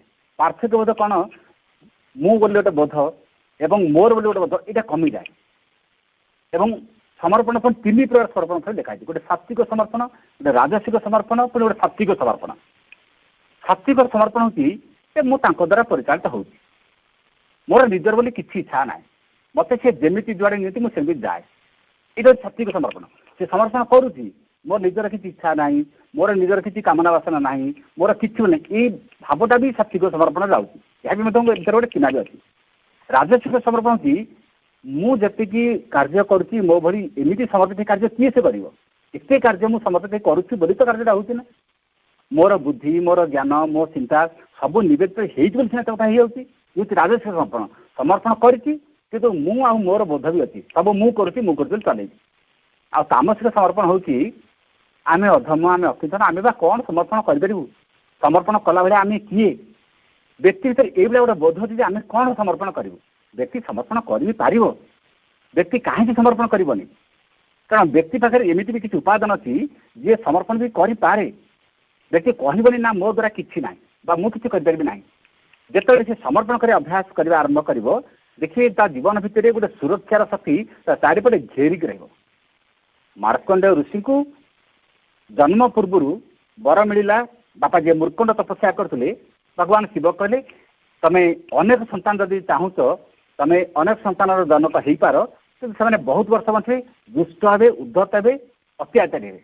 ଯଦି ଗୋଟିଏ ସନ୍ତାନ ଚାହୁଁଛ 12 ବର୍ଷ ବଞ୍ଚିବ, କିନ୍ତୁ ମହାଜ୍ଞାନୀ, ପରମ ତେଜସ୍ୱୀ, ଏ ସମଗ୍ର ସଂସାର ଆଦର୍ଶ ହେବେ। କ'ଣ ଚାହୁଁଛ? ମୃକଣ୍ଡ ଋଷି କହିଲେ ଠିକ୍ ଅଛି, ମୋର ଗୋଟିଏ ପଛେ ସନ୍ତାନ ହଉ, ତେଜସ୍ୱୀ ହଉ, ମହାଜ୍ଞାନୀ ହଉ ଏବଂ ମହାତେଜଦୀପ୍ତ ହଉ। ଯେଉଁ ସନ୍ତାନ ଜନ୍ମ ନେଲେ ତାଙ୍କ ନାଁ ହେଲା ମାର୍କଣ୍ଡେୟ। କିନ୍ତୁ ଶିବ କହିଲେ ଗୋଟେ ସର୍ତ୍ତ ହେଉଛି ସେ ମାତ୍ର 12 ବର୍ଷ ବଞ୍ଚିବ। ଆଉ ଏଇ 12 ବର୍ଷ ବଞ୍ଚିବା ଭିତରେ ଅସାଧାରଣ ଜ୍ଞାନ, ଅସାଧାରଣ ପାଣ୍ଡିତ୍ୟ, ଅସାଧାରଣ ଶାସ୍ତ୍ର ବିଦ୍ୟାରେ ନିପୁଣ ହେଇଯିବ। ଏ ସମଗ୍ର ସଂସାରରେ କେହି ତା ସାଙ୍ଗରେ ଶାସ୍ତ୍ର ଜ୍ଞାନ ବୁଦ୍ଧି ବିଦ୍ୟାରେ ପାରିବେ ନାହିଁ। ଇଏ କହିଲେ ଠିକ୍ ଅଛି 12 ବର୍ଷ ପଛେ ବଞ୍ଚୁ, କିନ୍ତୁ ମୋର ସେଇ ସନ୍ତାନ ଦରକାର। ଯିଏ ଜନ୍ମ ନେଲେ ତାଙ୍କ ନାଁ ଦିଆଗଲା ମାର୍କଣ୍ଡେୟ। ବୟସ ଧୀରେ ଧୀରେ ବଢ଼ି ବଢ଼ି ଚାଲିଲା। 6 ବର୍ଷ 7 ବର୍ଷ ବୟସ ବେଳକୁ ଅସାଧାରଣ ପାଣ୍ଡିତ୍ୟ ଜ୍ଞାନରେ ସବୁ ଋଷିମାନଙ୍କୁ ସେ ପାଠ ପଢ଼େଇଲେ। ସମସ୍ତେ ଆଶ୍ଚର୍ଯ୍ୟ ହେଲେ ଏତେ କମ ବୟସରେ ଏତେ ଜ୍ଞାନ, ଏତେ ମେଧା କେମିତି ସୃଷ୍ଟି ହେଲା? ଯିଏ ଶିବଙ୍କ କୃପାରୁ ଆସନ୍ତି, ଶିବଙ୍କ ଆଶୀର୍ବାଦରୁ ଯିଏ ଆସନ୍ତି ତାଙ୍କର ତ ଜ୍ଞାନ ସ୍ୱତଃ ହବ। ଏମିତି ଧୀରେ ଧୀରେ ବୟସ ବଢ଼ି ଚାଲିଲା। ଯେତେବେଳେ 12 ବର୍ଷ କମ୍ପ୍ଲିଟ୍ ହେଇଯିବ, ଦିନେ ତାଙ୍କ ମା ମନ ଦୁଃଖ କରି ବହୁତ କାନ୍ଦୁଛନ୍ତି। ଋଷି ମାର୍କଣ୍ଡେୟ ଆସିକି ମାଆକୁ ପଚାରିଲେ ଯେ ମା କାନ୍ଦିବାର କାରଣ କ'ଣ, ମନ ଦୁଃଖ କାହିଁକି କରୁଛ? ସେଠୁ ମା କହିଲେ ସତ କଥାଟି ତତେ ମୁଁ କହୁଛି, ତୁ ଆଜି ଯିଏ ଅଛୁ ଆଉ କିଛି ଦିନ ପରେ ତୁ ଆଉ ନଥିବୁ। କାହିଁକି ନା 12 ବର୍ଷ ହେଲେ ତୋର ଆୟୁଷ ପୁରିଯିବ। ଭଗବାନ ଶିବ ଏଇ କଥା କହିଛନ୍ତି 12 ବର୍ଷ ପର୍ଯ୍ୟନ୍ତ ବଞ୍ଚିବୁ, ତାପରେ ତୋର ମୃତ୍ୟୁ ହେଇଯିବ। ତୋ ଭଳି ଜ୍ଞାନୀ ଏତେ ସୁପୁତ୍ର ପାଇକି କୋଉ ମା ଚାହେଁ ତା ପୁତ୍ରଟା ଅଳ୍ପ ବୟସରେ ମରିଯାଉ। ତେଣୁ ଶିବ କଥା କହିଛନ୍ତି ମାନେ ତୋର ଆୟୁଷ ନିଶ୍ଚୟ ପୁରିଯିବ, ତୁ ଚାଲିଯିବୁ। ସେଇ କଥା ଭାବିଲେ ମନ କଷ୍ଟ ହେଉଛି, ଆଖି ଧାର ଧାର ଲୁହ କରୁଛି। ମାର୍କଣ୍ଡେୟ ସାଙ୍ଗେ ସାଙ୍ଗେ ମାଆଙ୍କୁ ପଚାରିଲେ ଯଦି ଏଇଟା ମୋର ଭାଗ୍ୟ ଥିଲା ବା ଯଦି ଶିବ ଏଇଟା କହିଥିଲେ ମୋତେ କଥା ଆଗରୁ କହିଲୁନି କାହିଁକି? ଏତେ ଡେରିରେ କହିଲ କାହିଁକି? ନା ଜାଣିଥିଲେ ଆଗରୁ କ'ଣ କରନ୍ତୁ ନା ସେ ଶିବକୁ ମୁଁ ପଚାରିଥାନ୍ତି ମୋତେ କାହିଁକି ଏତେ କମ୍ ବର୍ଷ ଆୟୁଷ ଦେଇଛ ବୋଲି। ସେଠୁ ତାଙ୍କ ମା କହିଲେ ଏବେ ବି ତ ସମୟ ଅଛି, ସେଇ ସାଧନାରେ ସେଇ ତୁ ଲାଗିଥିଲା। ମାର୍କଣ୍ଡେୟ ମାଆଙ୍କୁ ପ୍ରଣାମ କଲେ, ଘନ ତପସ୍ୟାରେ ବସିଗଲେ, ଘୋର ତପସ୍ୟାରେ ବସିଲେ ଏବଂ ତପସ୍ୟାରେ ଶିବଙ୍କ ସହିତ ସେ ଚେତନାରେ ଯୁକ୍ତ ହେଇଗଲେ। ତଥା ଶିବଙ୍କ ସାଙ୍ଗରେ ଯୁକ୍ତ ହେଇଗଲା ପରେ ଚାରିପଟରୁ ଯମଦୂତମାନେ ଆସି ଘେରିଛନ୍ତି, ମାର୍କଣ୍ଡେୟକୁ ନେବା ପାଇଁ ଚେଷ୍ଟା କରୁଛନ୍ତି। ଇଏ ଯେତେବେଳେ ଶିବଙ୍କୁ ଧରିଛନ୍ତି ଚେତନାରେ ବା ଶିବଙ୍କୁ ଆଲିଙ୍ଗନ କରୁଛନ୍ତି ତାଙ୍କ ଭକ୍ତିରେ, ତାଙ୍କ ସମର୍ପଣ ଭାବରେ, ଯମଦୂତ ମାନେ ଆସିଲେ ଚାରିପଟେ ଘୁରିଲେ ବୁଲିଲେ ସିନା ମାର୍କଣ୍ଡେୟକୁ ଛୁଇଁ ପାରିଲେ ନାହିଁ। ଇଏ ଶିବକୁ ଧରିଛନ୍ତି ମାନେ ଲାଇଫ୍ ସେଭ୍, ଜୀବନ ସୁରକ୍ଷିତ। ଇଏ ହେଉଛି ସମର୍ପଣ। ଜୀବନରେ ଯଦି ଆପଣ ପରମ ଶିବଙ୍କୁ ଯଦି ଧରିଛନ୍ତି, ଯିଏ ପରମ ଶିବ, ଯିଏ ମୃତ୍ୟୁଞ୍ଜୟ, ଆଉ ଶିବ ବି ମଧ୍ୟ ଯମକୁ ସେଇ କଥା କହିଲେ। ଯମ ବି ଯେତେବେଳେ କହିଲେ ଯେ ୟାର ଆୟୁଷ ପୁରିଗଲାନି, ୟାର 12 ବର୍ଷ ହେଇଯାଇଛି, ମତେ ନବାକୁ ହବ, ଶିବ କହିଲେ ମତେ ଯିଏ ଧରିଛି ମୁଁ ତାକୁ କେମିତି ଛଡେଇଦେବି, ଆଉ ମତେ ଯିଏ କୋଳାଗ୍ରତ କରିଛି, ମତେ ଯିଏ ଆଲିଙ୍ଗନ କରିଛି, ମୁଁ ତାକୁ କେମିତି ଦୂରେଇ ଦେବି, ସେଥିରେ ମୋର କିଛି କରିବାର ନାହିଁ, ମୋର କିଛି ହାତ ନାହିଁ। ଶିବ ହେଲେ ମୃତ୍ୟୁଞ୍ଜୟ, ଯିଏ ମୃତ୍ୟୁଞ୍ଜୟକୁ ଧରିଛନ୍ତି ସେ ବା କେମିତି ମୃତ୍ୟୁ ଆଡକୁ ଯିବେ। ତେଣୁ ସମର୍ପଣ ଭିତରେ ଏଇସବୁ କଥା ଅଛି। ଜଣେ ମୃତ୍ୟୁଞ୍ଜୟକୁ ଧାରଣ କଲେ ବା ଧରି ଶିଖିଲେ ସେତେବେଳେ ଜଣେ ମୃତ୍ୟୁକୁ ମଧ୍ୟ ଅତିକ୍ରମ କରିବ। ଇଏ ହେଉଛି ସମର୍ପଣ ଚର୍ମ ଦୃଷ୍ଟାନ୍ତ। ଯେତେବେଳେ ଏଇଭଳିଆ ଭିତରେ ମଣିଷ ଯେତେବେଳେ ଶିଖିବ ପ୍ରକୃତରେ ସମର୍ପଣ କ'ଣ କରାଯାଇପାରେ, ଶ୍ରୀ ଅରବିନ୍ଦଙ୍କ ଜୀବନ ଆମେ ଦେଖିବା। ଦେଖନ୍ତୁ ସମର୍ପଣ କେମିତିଆ। ଆଲିପୁର ଜେଲକୁ ନେଇ ନିଆଗଲା ପରେ ଗୋଟେ ପୁରା ଶାନ୍ତ ଭଳି, ନା ଅଭିଯୋଗ ଅଛି ନା ସେଥିରେ କିଛି, ହଁ ପ୍ରଥମରେ କିଛି ମନ କଷ୍ଟ ଥିଲା, ପ୍ରଥମ 3 ଦିନ କାଳ ମନ କଷ୍ଟ ଥିଲା, ମୁଁ କାହିଁକି ଜେଲକୁ ଆସିଲି। କିନ୍ତୁ ତାପରେ ଯେତେବେଳେ ଭଗବାନ ଶ୍ରୀକୃଷ୍ଣ ଯେତେବେଳେ ଦର୍ଶନ ହେଇଗଲା ଏବଂ ଯେତେବେଳେ ଭବିଷ୍ୟତର କାର୍ଯ୍ୟପନ୍ଥା ଯେତେବେଳେ ସେ ନିର୍ଦ୍ଦେଶ ପାଇଗଲେ, ଜୀବନ ବଦଳିଗଲା। ଯେମିତି ବସନ୍ତି କର୍ମଯୋଗୀ ଅଫିସରେ, ରାତି 2ଟା ବେଳେ ହଠାତ୍ ଅନ୍ତର୍ବାଣୀ ଆସିଲା, ଗୋ ଟୁ ଚନ୍ଦନନଗର। ପାଖରେ କେହି ନାହାନ୍ତି, ରାତି 2ଟା ବେଳେ ନିର୍ଦ୍ଦେଶ ଆସୁଛି ଗୋ ଟୁ ଚନ୍ଦନନଗର। ଉଠି ପଡ଼ିଲେ ସେ ସ୍ଥାନରୁ, ଯାଇକି ଗଙ୍ଗା ନଦୀ ଘାଟ ପାଖରେ ପହଞ୍ଚିଲେ। ରାତି 2ଟା ବେଳେ କିଏ କ'ଣ ଗଙ୍ଗା ନଦୀରେ ଡଙ୍ଗା ବାହେ ବା ଘାଟରେ କ'ଣ ନାଉରିଆ କିଏ ଥାଏ? କିନ୍ତୁ ସେଦିନ ଆଶ୍ଚର୍ଯ୍ୟ, ଘାଟରେ ଜଣେ ଅଛନ୍ତି, ଡଙ୍ଗା ଧରିକି ଅପେକ୍ଷା କରିଛନ୍ତି। ଶ୍ରୀ ଅରବିନ୍ଦ କିଛି ବି ନ କହିକି ଡଙ୍ଗାରେ ବସିଲେ, ସେ ନାଉରିଆ କ'ଣ କଲେ, ଡଙ୍ଗା ବାହି ବାହି ଚାଲିଲେ। ରାତି 2ଟାରେ ଅନ୍ତର୍ବାଣୀ ଆସିଛି, ତମେ ଚନ୍ଦନନଗର ଯାଅ। କିଛି ବାଟ ଗଲା ପରେ ଭୋର ଭୋର ସମୟ ହେଇ ଆସୁଛି ଏବଂ ସକାଳ ହେଲେ ଶ୍ରୀ ଅରବିନ୍ଦ କାହା ଘରକୁ ଯିବେ କିଛି ଜଣା ନାହିଁ। ମନେ ପଡୁଛି ମୋତିଲାଲ ରାୟ ବୋଲି ତାଙ୍କର ଜଣେ ବନ୍ଧୁ ଅଛନ୍ତି, ଯାହାଙ୍କ ଘରକୁ ସେ ଯିବେ। ଏବଂ ମୋତିଲାଲ ରାୟଙ୍କୁ ଯେତେବେଳେ ଖବର ଦିଆଗଲା ଯେ ଶ୍ରୀ ଅରବିନ୍ଦ ଡଙ୍ଗାରେ ଆସନ୍ତି, ଭୋର ଭୋର ସମୟ, ସକାଳ ହେଇଗଲେ ବ୍ରିଟିଶ ସରକାର ଯଦି ପୁଣି ସୁରାଗ ପାଇଯିବ, ଯଦି ଜାଣିଯିବ, ହୁଏତ ପୁଣି ତାଙ୍କୁ ଆରେଷ୍ଟ କରାଯିବ। ତେଣୁ ଆପଣ ଯାଇକି ତାଙ୍କୁ ଘରକୁ ଅଭ୍ୟର୍ଥନା ସହିତ ଆଣନ୍ତୁ। ମୋତିଲାଲ ରାୟ ଆସିଲେ, ତାଙ୍କୁ ଘରକୁ ନେଇଗଲେ। 23 ଦିନ କାଳ ଗୋଟିଏ ଘର ଭିତରେ ଲୁଚିକି ରହିଲା ବୋଲି ଶୁଣି ରହିଲେ। ଏପରିକି ମୋତିଲାଲ ରାୟଙ୍କ ଧର୍ମପତ୍ନୀ ଯେତେବେଳେ ଶ୍ରୀ ଅରବିନ୍ଦଙ୍କୁ ଖାଇବାକୁ ଦେବାକୁ ଆଣନ୍ତି, ହାତର ଚୁଡ଼ିକୁ ଖୋଲି ଦିଅନ୍ତି, ପାଦର ପାଉଁଜି ବି ଖୋଲି ଦିଅନ୍ତି। କାହିଁକି ନା ଯୋଉ ରୁମ୍ରେ ସେ ରହୁଥିଲେ, ସେ ଘର ସବୁବେଳେ କବାଟ ଝରକା ବନ୍ଦ ହେଇକି ରହୁଥିଲା, ଲୁଚିକି ରହିଲା ଭଳି ରହୁଥିଲେ। ସିଏ ଚୁଡ଼ି ପିନ୍ଧିକି ଆସିଲେ ବା ପାଦର ପାଉଁଜି ପିନ୍ଧିକି ଆସିଲେ, କାଳେ ରେଗୁଲାର ଗୋଟେ ଶବ୍ଦ ହବ, ରୁଞ୍ଝୁଣ ଶବ୍ଦ ହବ, ସେ ରେଗୁଲାର କୁଆଡ଼େ ଯାଉଛନ୍ତି, ସେଇଥିରେ କାଳେ ବ୍ରିଟିଶ ସ୍ପାଏ ମାନେ କାଳେ ସୁରା ପାଇବେ ଧରିବେ ବୋଲି ଏତେ ସତର୍କତା ସେ ଚଳୁଥିଲେ। ଏବଂ ଯେତେବେଳେ ଶ୍ରୀ ଅରବିନ୍ଦ ପୁଣି ଚନ୍ଦନରୁ ପଣ୍ଡିତରିକି ଆସିଲେ, ଯେତେବେଳେ ଟିକେଟ କରାଗଲା, ବିଜୟ ନାୟକ, ସୁରେଶ ଚକ୍ରବର୍ତ୍ତୀ ଯେଉଁ ସବୁ ଟିକେଟ କଲେ, ଶିଶୁ ଭଳି ଶ୍ରୀ ଅରବିନ୍ଦ ତାଙ୍କ ଘୋଡ଼ା ଗାଡ଼ିରେ ବସନ୍ତି। କିଛି ବି ଚିନ୍ତା ନାହିଁ, କିଛି ପ୍ରତିବାଦ ନାହିଁ, କିଛି ବି ପ୍ରଶ୍ନ ନାହିଁ, ଏବଂ ସିଧା ଆସିକି ଜାହାଜ ପାଖରେ ପହଞ୍ଚିଲେ। ଏବଂ ସମୁଦ୍ର ଭିତରେ ଜାହାଜ ଛାଡ଼ିବ, ମାତ୍ର ଅଳ୍ପ କିଛି ସମୟ ଥିଲା ଜାହାଜ ଛାଡ଼ିବାର, ଆସିକି ଜଷ୍ଟ ପହଞ୍ଚିଛନ୍ତି। ଯଦି ସେଇ ସମୟରେ ଯଦି ସେମାନଙ୍କର ବାକ୍ସ ବି ଚେକ୍ ହେଇଥାନ୍ତା, ଆଜି ଆମେ ଯେଉଁମାନେ ପଣ୍ଡିଚେରୀ ଯାଉ, ଶ୍ରୀ ସ୍ମୃତି ଯେତେବେଳେ ଆମେ ଦର୍ଶନ କରୁ ବା ଯେତେବେଳେ ସେ ରୁମକୁ ପରିଦର୍ଶନ ଯାଉ, ଏବେ ମଧ୍ୟ ସେ ବାକ୍ସ ଅଛି, ଯେଉଁ ବାକ୍ସକୁ ଶ୍ରୀ ଅରବିନ୍ଦ ପଣ୍ଡିଚେରୀ ଆସିଲା ବେଳେ ଚନ୍ଦନନଗରରୁ ସେ ବାକ୍ସକୁ ନେଇକି ଆସିଲେ। ସେ ଗୋଟିଏ ମାତ୍ର ବାକ୍ସ। ସେ ବାକ୍ସଟି ଭିତରେ ଖାଲି ବହିପତ୍ର ହିଁ ତାଙ୍କର ଥିଲା ଏବଂ ତାଙ୍କ ସାର୍ଟିଫିକେଟ୍ ଥିଲା। ଯଦି ସେଇଦିନ ଯଦି ସେଇ ବାକ୍ସ ବି ଚେକ୍ ହେଇଥାନ୍ତା, ସେ ଜାହାଜରେ ବସିବା ପୂର୍ବରୁ ତାଙ୍କ ସାର୍ଟିଫିକେଟ୍ ଥିଲା, ସେ ସାର୍ଟିଫିକେଟ୍ରେ ତାଙ୍କ ନିଜ ନାଁଟି ହିଁ ଥିଲା। ଏବଂ ଟିକେଟ୍ କଲାବେଳେ କରିଥିଲେ ବଙ୍କିମ ଚନ୍ଦ୍ର ବସାକ, ଯତୀନ୍ଦ୍ରନାଥ ମିତ୍ର, 2 ଜଣ ନାଁ ଟିକେଟ୍ ହେଇଥିଲା। ମାନେ ଟିକେଟ୍ ଶ୍ରୀ ଅରବିନ୍ଦ ନିଜ ନାଁରେ ଟିକେଟ୍ କରିନଥିଲେ, ବିଜୟ ନାୟକ, ସୁରେଶ ଚକ୍ରବର୍ତ୍ତୀ ୟାଙ୍କ ନାଁକୁ ବଦଳେଇକି ଛଦ୍ମରେ ଟିକେଟ୍ କରିଥିଲେ। ଯଦି ସେଦିନ ତାଙ୍କ ବାକ୍ସ ଯଦି ଖୋଲିକି ସର୍ଚ୍ଚ ହେଇଥାନ୍ତା, ଯଦି ଶ୍ରୀ ଅରବିନ୍ଦ ଧରା ପଡ଼ିଥାନ୍ତେ, ତାହେଲେ ସେଇଠି ଆଉ ଥରେ ଆରେଷ୍ଟ ହେଇଥାନ୍ତେ। ଥରେ ଆରେଷ୍ଟ ହେଇଥିଲେ, ଦ୍ୱିତୀୟ ଥର ଆରେଷ୍ଟ ହେଇଥିଲେ, ଅବସ୍ଥା କ'ଣ ହେଇଥାନ୍ତା? ଏ ସବୁ ଘଟଣା ଭିତରେ ଶ୍ରୀଅରବିନ୍ଦ ନିଶ୍ଚଳ ନୀରବ ଭାବରେ ଘଟଣାଟି ଖାଲି ଦେଖୁଛନ୍ତି। କିନ୍ତୁ ସେଦିନ ବାକ୍ସ ଚେକ୍ କାହିଁକି ହେଲାନି ନା, ଜାହାଜ ଛାଡ଼ିବାର ସମୟ ହେଇଥିଲା, ଫାଷ୍ଟ ହୁଇସିଲ୍ ବାଜି ସାରିଥିଲା, ସେକେଣ୍ଡ ହୁଇସିଲ୍ ବାଜି ସାରିଥିଲା, ଥାର୍ଡ ହୁଇସିଲ୍ ବାଜିଲେ ଜାହାଜ ଛାଡ଼ିଦେବ। ଶ୍ରୀ ଅରବିନ୍ଦଙ୍କ ଡଙ୍ଗା ଯେତେବେଳେ ଆସିକି ଜାହାଜରେ ପହଞ୍ଚିଲା, ୟା ଭିତରେ ବହୁତ ସମୟ ଚାଲି ଯାଇଥିଲା। ଡଙ୍ଗା ପହଞ୍ଚିଲା ତ ସେଠି ଥାର୍ଡ ହୁଇସିଲ୍ ବାଜିବ, ଯିଏ ଜାହାଜର କ୍ୟାପ୍ଟେନ୍ ଥିଲେ ଆଉ ତାଙ୍କ ବାକ୍ସ ସର୍ଚ୍ଚ କରିନାହାନ୍ତି, ସାଙ୍ଗେ ସାଙ୍ଗେ ଛାଡ଼ିଦେଲେ।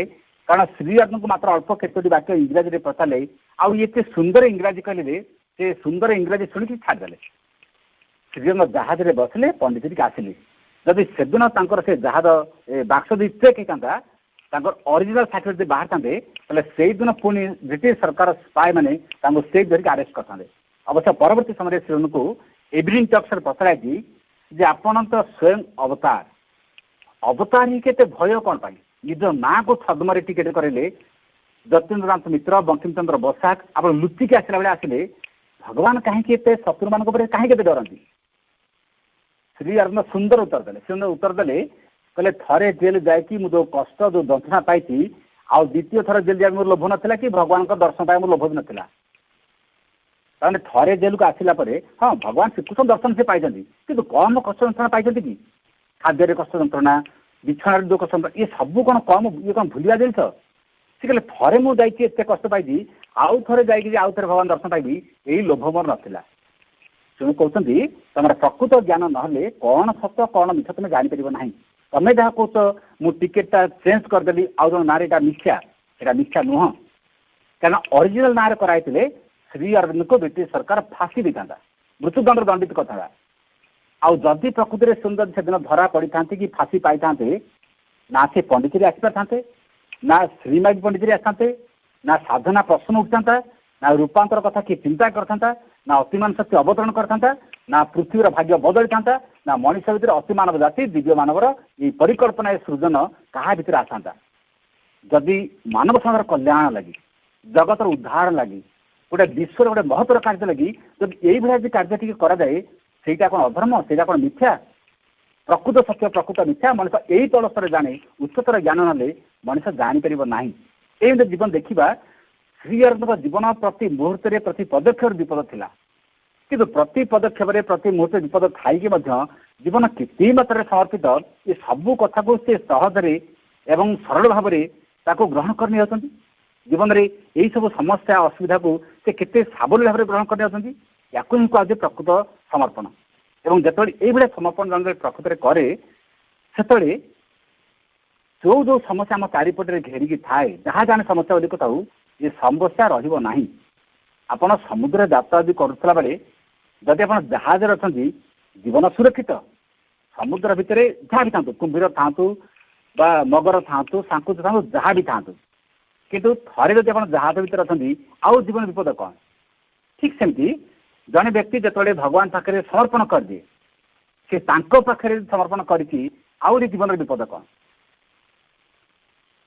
ना कहले समर्पण में हरइबा नहीं बर समर्पण पूर्णता अच्छे जी जी मात्रा समर्पण करे से मात्रा अधिक पाए जी मात्रा समर्पण करे समर्पण हूँ अधिक पाइबा हरइबा नुह दबा नुह बा चली जा नुह सुदामा जदि से दिन क्षुद भजा भी किसी न आनी था से क्षुद भजा को जहाँ पाखे अच्छी से क्षुद भजा को लेकिन आसती लाजरे कहतु संकोच कहतु बा संभ्रमतार द्वारिकाधिपति भगवान श्रीकृष्ण जी अन्न व्यंजन भितर जी बचुंट केमी देवे ये लाजरे दौला बेले श्रीकृष्ण कहले सुदामा पाइबा आगुरी किसी दबा खुए जब पाइबार अच्छी आग किसी दियो तेणु जहाँ भी आंसर देले से दिन ये जो क्षुद भजा किसी देते परवर्त समय सुदामार घर कौन है आम जानू से दिन श्रीकृष्ण हाथ आंगुठी कटिगला बेले सबू राणी मैंने पाखे अच्छा देखुं आंगुठी कटिगला कौन किए आनी कपड़ा बांध पाखे द्रौपदी थे पिंधि लुगा को चिरी देले से दिन आंगुठी बांधि से दिन श्रीकृष्ण कहते तुम जीवन सुरक्षित होगा भगवान को हाथ रक्त टी चली जाऊँ तुम जो पिंधि साइड चिरिक बांध दौ ताने भगवान को ये तुम देत मैंने दिने भी जीवन तुम कोटी वस्त्र पाइब और परवर्त समय कोटी वस्त्र मिलला खंडे देले कोटी वस्त्र मिले मुठाए चाउल देदेले जीवन द्वारिकाधिपति घर कुबेरपुरी भाया हो जाए जीवन में यही हूँ समर्पण दृष्टांत अनन्य प्रभाव जड़े केते दे पार से बड़ कथा नुह जड़े कौन भाव दौती से सब बड़ कथा एवं से मैंने जीवन में अधिक पाई तेणु से कहती समर्पण पाइबा कम दबा हूँ बेसी थे भगवान श्रीकृष्ण उद्धव बसते उद्धव श्रीकृष्ण पचारे कहले प्रभु आपन को पाइबा कहले कौन करा कौन आप सहज सरल कहतु जड़े व्यक्ति आपन केमी पाइब श्रीकृष्ण कहले मो पाखे बसीच मो सांगे कथा होच आ मत देखुच पुणी मत पाइब कौन पाइछ तो आउ कौन पाइब नहीं आप सेमती कहतुनि उद्धव कहले सेमती कहतुनि प्रकृत जन आपन केमी पाइब ना पाइछ पूरा पाखे मुझे बसी मो सारे कथा होच आउ कौन पाइब श्रीकृष्ण टे ଚାଲାକ କଲା ଭଳି ବା କୌତୁହଳ ରଖିଲା ଭଳି କଥାଟି କହୁଥିଲେ ଉଦ୍ଧବ କିନ୍ତୁ ଗଭୀର ତାତ୍ପର୍ଯ୍ୟ କଥାଟି ପଚାରୁଛନ୍ତି ଯେ ଜଣେ ଆପଣଙ୍କୁ କେମିତି ପାଇବ ସତରେ ଆପଣ କହନ୍ତୁ। ତାପରେ ଶ୍ରୀକୃଷ୍ଣ କହିଲେ ଉଦ୍ଧବ ମନେ ରଖିଥିବୁ ମୁଁ ମଲେ ମୋତେ ତୁ ପାଇବୁ। ଉଦ୍ଧବ ମନେ ରଖିଥିବୁ ମୁଁ ମଲେ ମୋତେ ତୁ ପାଇ ମାନେ ମୁଁ କହିଲେ ଅହଙ୍କାର ସବୁବେଳେ ଆମେ ଯିଏ ମୁଁ ଏବଂ ମୋର ବୋଲି ଆମେ କହୁଛୁ ମୁଁ ମଲେ ମୋତେ ତୁ ପାଇ ମାନେ ଆମ ଭିତରେ ଯଦି ମୂର୍ତ୍ତବୋଧ ଯଦି ନ ଯାଏ ଯଦି ଆମ ଭିତରେ ମୂର୍ତ୍ତ ଭାବ ଯଦି ଲୋପ ନ ପାଏ ତେଣୁ ଭଗବାନ କେମିତି ପାଇବ ମୁଁ ମଲେ ମୋତେ ପାଇ ମାନେ ଏଠି ଅହଙ୍କାର ଗଲେ ମୋତେ ପାଇବ ବୋଲି କୁହାଯାଉଛି। ଏବଂ ସେଇଥିପାଇଁ କୁହାଯାଏ ଶିଶୁ ପରି ସମର୍ପଣ। ଶିଶୁ ହିଁ ଏଇ ବୋଧତା par ନଥାଏ ନିଜର ବୋଧ କିଛି ନଥାଏ। ଗୋଟେ ଛୁଆଟେ ମା କୋଳରେ ଥାଏ ସାପ ଦେଖିଲେ ହାତ ଉଠେଇଦିଏ ବାଘ ବି ଦେଖିଲେ ହାତ ଉଠେଇଦିଏ କାହିଁକି କେତେ ବଡ଼ ଭରସା ସେ ଜାଣିକି ସେ ମା କୋଳରେ ଅଛି ମାନେ ସାପ ଭିତରେ କିଛି କରିପାରିବନି ମା ପାଖରେ ଅଛି ମାନେ ବାଘ ଭିତରେ କିଛି କରିପାରିବନି ଏତେ ବଡ଼ ଭରସା ଏତେ ବଡ଼ ବିଶ୍ୱାସ ତାର ମା ପାଖରେ ଅଛି। ଆଉ ସମର୍ପଣର ଅନ୍ୟାନ୍ୟ ଦୃଷ୍ଟାନ୍ତ ସେ ଶିଶୁ ମାଟେ ତାକୁ ମାରୁଥିବ ମାଟେ ତାକୁ କଷ୍ଟ ବି ଦେଉଥିବ ସେ ପିଲା କ'ଣ କରୁଥିବ ମାର ଗୋଡ଼କୁ ଧରିବ ତା ଲୁଗା କାନି ଧରିବ ତା ପଣକୁ ଧରିକି ଛନ୍ଦି ହେବ ସେ ମା କୁଆଡ଼େ ପଳେଇବ।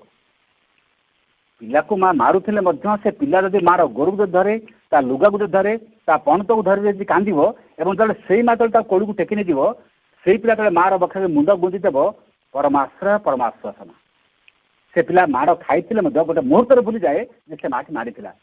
ବିଶାଳ ସମର୍ପଣ ମାର ବକ୍ଷରେ ମୁଣ୍ଡ ଗୁଞ୍ଜି ଦେଲେ ପିଲା ଏମିତି ପରମାଶ୍ୱାସନରେ ପାଇଯାଏ ଯେମିତି ଚରମାଶ୍ରୟ ପାଇଯାଏ ଜୀବନରେ ସେମିତି ଭଗବାନ ପାଖରେ ଜଣେ ଦେଇଦେଲେ ଆଉ ତାଠୁ ଆଉ ବଡ଼ ଆଶ୍ୱାସନା ବଡ଼ ନିରାପତ୍ତା ଆଉ କ'ଣ ଅଛି। ଦୁଇଟା ମଞ୍ଜି ଭିତରେ କଥାବାର୍ତ୍ତା ହେଲେ ଦୁଇଟା ମଞ୍ଜି ପରସ୍ପର କଥାବାର୍ତ୍ତା ହେଉଛନ୍ତି ଗୋଟେ ମଞ୍ଜି ଆଉ ଗୋଟେ ତା ସାଙ୍ଗ ମଞ୍ଜି କହୁଛି କହିଲା ଚାଲ ମାଟି ଭିତରେ ପଶିଯିବା ଏ ମଞ୍ଜିଟି ବର୍ତ୍ତମାନ ତାକୁ କହୁଛି କହିଲା ମାଟି ଭିତରେ କାହିଁକି ପଶିଯିବା ନା ମାଟି ଭିତରେ ଆଲୋକ ଅଛି ନା ମାଟି ଭିତରେ ବାୟୁ ଅଛି ନା ମାଟି ଭିତରେ ଜଳ ଅଛି ପଶିଗଲେ ତ ଶ୍ୱାସରୁଦ୍ଧ କି ଆମର ବିନାଶ ହେଇଯିବ ମୃତ୍ୟୁବରଣ କରିବା ବରଂ ବାହାରେ ଅଛନ୍ତି ଆଲୋକ ପାଉଛନ୍ତି ବାୟୁ ପାଉଛନ୍ତି ଜଳ ପାଉଛନ୍ତି ଖୁସିରେ ଅଛନ୍ତି କିନ୍ତୁ ଏଇ ମଞ୍ଜିଟି ତାକୁ ବୁଝାଉଛି ହଁ ମାଟି ଭିତରେ ସିନା ଆଲୋକ ନାହିଁ ଜଳ ନାହିଁ କି ବାୟୁ ନାହିଁ କିନ୍ତୁ ମାଟି ଭିତରେ ପଶିଗଲେ ଆମର ବିକାଶ ହେଇଯିବ ଗୋଟେ ଗଛ ହେଇଯିବା ବିରାଟ ବୃକ୍ଷ ହେଇଯିବ। ଏ ମଞ୍ଜିକି ତାକୁ ବୁଝାଉଛି ମାଟି ଭିତରେ ପଶିଗଲା ପରେ ଆଲୋକ ନାହିଁ ଜଳ ନାହିଁ ବାୟୁ ନାହିଁ କି ଜାଣିଛି ଗଛ ହବା କି ନଷ୍ଟ ହେଇଯିବା ବରଂ ବାହାରେ ତ ଜଳ ପାଉଛୁ ବାୟୁ ପାଉଛୁ ଆଲୋକ ପାଉଛୁ ମୁଁ କାହିଁକି ମାଟି ତଳେ ନିଜକୁ ଦେବି କାହିଁକି ମାଟି ତଳେ ନିଜକୁ ଦେବି ବୋଲି ମଞ୍ଜିଟି ବର୍ତ୍ତମାନ କୋଶ୍ଚିନ୍ କଲା। ଏ ମଞ୍ଜିଟି ମାଟି ତଳେ ପଶିଲା ନାହିଁ କିନ୍ତୁ ଆର ମଞ୍ଜିଟି ମାଟି ତଳେ ପଶିଗଲା। ଯିଏ ମାଟି ତଳେ ପଶିଗଲା କିଛି ଦିନ ପରେ ଗୋଟେ ବଟ ବୃକ୍ଷ ହେଇକି ବାହାରିଲା ବିଶାଳ ବୃକ୍ଷ ପରିଣତ ହେଲା। ବର୍ତ୍ତମାନ ଯୋଉ ମଞ୍ଜିଟି ବର୍ତ୍ତମାନ ବାହାରେ ଥିଲା ସେଇ ମଞ୍ଜିର କୁକୁଡ଼ା ଆସିଲା ଗିଳିଦେଲା ତା ପେଟରେ ମଳ ହେଇକି 2-4 ଘଣ୍ଟା ପରେ ଚାଲିଗଲା। ବାହାରେ ଯିଏ କହୁଛି ମୁଁ ଆଲୋକ ପାଉଛି ଜଳ ପାଉଛି ବାୟୁ ପାଉଛି କୁକୁଡ଼ା ପେଟରେ କେତେବେଳେ ଚାଲିଯିବ। ଯିଏ ମାଟି ତଳେ କହୁଛି ହଁ ଶ୍ୱାସରୁଦ୍ଧ ହେଇଯିବାର ସମ୍ଭାବନା ଅଛି ହଁ କିଛି ସମୟ ଶ୍ୱାସରୁଦ୍ଧ ହେଇଯିବାର ସମ୍ଭାବନା ଅଛି ଜଳ ନାହିଁ ବାୟୁ ନାହିଁ ଆଲୋକ ନାହିଁ କିନ୍ତୁ ସମ୍ଭାବନା ଅଛି ଗଛ ହେଇଯିବ ବିରାଟ ବୃକ୍ଷ ହେଇଯିବ। ସମର୍ପଣରେ ପ୍ରଥମେ ଲାଗୁଛି ଯେ ମୁଁ ତା ପାଖରେ ଦେଇଦେବି ମୋର ନିଜତ୍ୱ ଚାଲିଯିବ ନିଜତ୍ୱ ଚାଲିଗଲା ଭାବେ ଲାଗିଲେ ମଧ୍ୟ ସେଠି ନିଜତ୍ୱ ବଢ଼ିଯାଏ ଜୀବନରେ ମହତ୍ତର ବସ ଜଣେ ଚାଲିଯାଏ। ସମର୍ପଣ ହେଉଛି ଦେଇଦେଲେ ଜଣେ ବିକଶିତ ହେଇଯିବ। ଯିଏ ସମର୍ପଣ କରିବ ନାହିଁ ଜୀବନଟା କଷ୍ଟ ଭିତରେ ଯନ୍ତ୍ରଣା ଭିତରେ ସମସ୍ୟା ଭିତରେ ଏଇଭଳିଆ ଏକ ଅବସ୍ଥା ଭିତରେ ରହିଯିବ। ଆଉ ଯିଏ ସମର୍ପଣ କରେ ତା ଜୀବନରେ ଯେତେ ସମସ୍ୟା ଥାଉ ସବୁ ସମସ୍ୟାକୁ ଅତିକ୍ରମ ହୋଇଯାଏ। ଆପଣ ଦେଖିବେ ଯେତେବେଳେ ଇନ୍ଦ୍ରଜିତ ସାଙ୍ଗରେ ଲକ୍ଷ୍ମଣ ଯୁଦ୍ଧ ହେଲା ଇନ୍ଦ୍ରଜିତ ଏମିତି ବର ସେ ପାଇଥିଲା ଏମିତି ବଳିଆନ ସେ ଥିଲା ଲକ୍ଷ୍ମଣଙ୍କ ଭଳି ଯୋଦ୍ଧା ମଧ୍ୟ ତାର ସମକକ୍ଷ ନଥିଲେ। ଇନ୍ଦ୍ରଜିତ ପାଖରେ ଏମିତି ସାମର୍ଥ୍ୟ ଥିଲା କେହି ପାରିନଥାନ୍ତା ତାକୁ ଏବଂ ସେ ଯେଉଁ ପାଶୁପତ ଅସ୍ତ୍ର ପ୍ରୟୋଗ କଲା ନାରାୟଣ ଅସ୍ତ୍ର ପ୍ରୟୋଗ କଲା ବ୍ରହ୍ମାସ୍ତ୍ର ପ୍ରୟୋଗ କଲା ଲକ୍ଷ୍ମଣ ଜ୍ଞାନବତ୍ତାର ସହିତ ତାଙ୍କ ବିଦ୍ବତ୍ତାର ଜାଣିଲେ ପାଶୁପତ ଅସ୍ତ୍ର ପାଖରେ ନାରାୟଣ ଅସ୍ତ୍ର ପାଖରେ ବ୍ରହ୍ମାସ୍ତ୍ର ପାଖରେ ଲକ୍ଷ୍ମଣ ପାରିବେ ନାହିଁ। ସେଇ ଅସ୍ତ୍ର ତ ଆସିଲା ଲକ୍ଷ୍ମଣଙ୍କର ଧନୁଷର ଛାଡ଼ିକି 2 ହାତ ଯୋଡ଼ିକି ସେ ସର ପାଖରେ ପ୍ରଣାମ କରି ସମର୍ପଣ କରିଦେଲେ। ନାରାୟଣ ଅସ୍ତ୍ରରେ ପ୍ରଣାମ କଲେ ସେ ଅସ୍ତ୍ର ଫେରିଗଲା ପାଶୁପତ ଅସ୍ତ୍ର ପାଖରେ ପ୍ରଣାମ କଲେ ଶିବଙ୍କ ଶକ୍ତି ଫେରିଗଲା ବ୍ରହ୍ମାସ୍ତ୍ରରେ ପ୍ରଣାମ କଲେ ବା ସମର୍ପଣ କଲେ ସେ ଅସ୍ତ୍ର ଫେରିଗଲା। ତାପରେ ଇନ୍ଦ୍ର ଜାଣିଲା ଏ ଅସ୍ତ୍ର ଯାଇକି ଫେରି ଆସିଲା ମାନେ ଆଉ ଲକ୍ଷ୍ମଣ କେହି ପାରିବେ ନାହିଁ। ୟାଠୁ ବିଶାଳ ସମର୍ପଣ ଦୃଷ୍ଟାନ୍ତ କ'ଣ ବା ଆଉ ନିରାପତ୍ତା କ'ଣ ଅଛି। ସେଇ ଶକ୍ତି ପାଖରେ ସମର୍ପଣ କରିଦେଲା ପରେ ଜୀବନଟା ସୁରକ୍ଷିତ ହେଇଗଲା। ଯେତେବେଳେ ଏଇଭଳିଆ ଭାବନା ଏଇ ଚିନ୍ତାଧାରା ଆସେ ମଣିଷ ଭିତରେ ସମର୍ପଣ ଭାବ ସୃଷ୍ଟି ହୁଏ। ଦେଖନ୍ତୁ ସମର୍ପଣ କେମିତିଆ ରାମଚନ୍ଦ୍ର ଲକ୍ଷ୍ମଣ ଏମିତି ସୀତାଙ୍କ ସନ୍ଧାନ ଜଙ୍ଗଲରେ ବୁଲୁଥିଲା ବେଳେ ଗୋଟେ ଦିନ ପମ୍ପା ସରୋବର ପାଖରେ ପହଞ୍ଚିଛନ୍ତି। कंपा सरोवर भितर प्रवेश करेंगे हूँ तो शोष लगुच पानी पीबे कि गोड़ हाथ धोइबे कौन से पानी भितर पशिबे से सरोवर हुड़े बर्तमान धनुष रखी प्रवेश करेंगे धनुटा तले रखीदे से सरटी कौन कले गोटे तीर जोटा मुन दिग था से मुनटा को माटी पर पोतीदे बर्तमान से तीरटी सीधा छिड़ा सरोवर प्रवेश कले जलपान कर फेरिले से तीरटा जो माटी बाहर कले देखले से तीर मुनरे किसी रक्त लगी आम सहित आश्चर्य तीर मुनरे किसी रक्त लगी मैंने माटी तले कई जीवजंतु थे कि ये तो कहार शरीर रक्त तीर मुन रक्त लगी निश्चय कि एक जीवित प्राणी बोधे मृत्युवरण करगला तापर से माटी आड़ी देखिले गोटे बेंगटे से माटी तले था बेंगर पिठी में तीरटा भूसी होता से बेंगटी को पचार रामचंद्र तो देहरे तीरटी पशिगला तो चित्कार कर पार डाकी पार कष्ट हो भयंकर भाव में तो राबी पार कि न राबिकी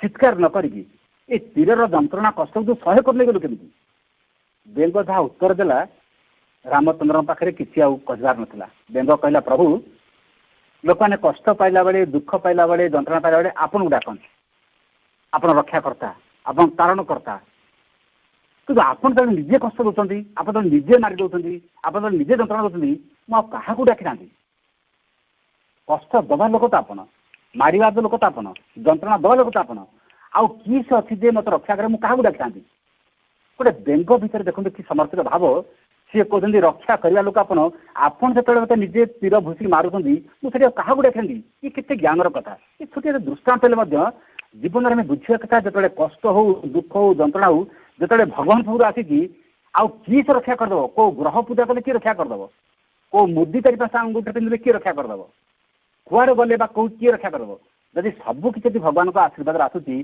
जदि सबकि भगवान जानवर होती केवल सी ही रक्षा करेंगे एमती भितर जब गोटे विशाल ज्ञान जब आम बुझीपर समर्पण हूँ केवल तांकरी भरोसा बंचा केवल तांकरी उद्देश्य बंचा और से लिखिले जदि जीवन पथरे सकल भय संकट सर्वनाश विरुद्ध में कवचावृत हो चलिए चाह ताहले दुईट जिन दरकार प्रथम है माँ भगवती करुणा द्वितीय है तुम श्रद्धा निष्ठा समर्पण में गठित अंतकरण प्रथम माँ करुणा माँ करुणा थिले ही जड़े रक्षा पाइब कि द्वितीय भी दरकार श्रद्धा निष्ठा समर्पण में गठित अंतकरण श्रद्धा हूँ फेथ निष्ठा हूँ सिनसीरीटी आंतरिकता निष्ठा एवं समर्पण जहाँ देदेवा यहाँ भी दरकार बोली से कहले पुणी कहले तुम आंतरिकता तुम समर्पण यथार्थ और संपूर्ण आमर निष्ठा आम आंतरिकता भी ठीक रहो सत्य हो परिपूर्ण हो यथार्थ और संपूर्ण जब निजक देदेवा हुए तेज निश्चय से देदे बोली कहते कौन दाबी कौन शर्त रख ना कौन दाबी कौन शर्त रख ना कहते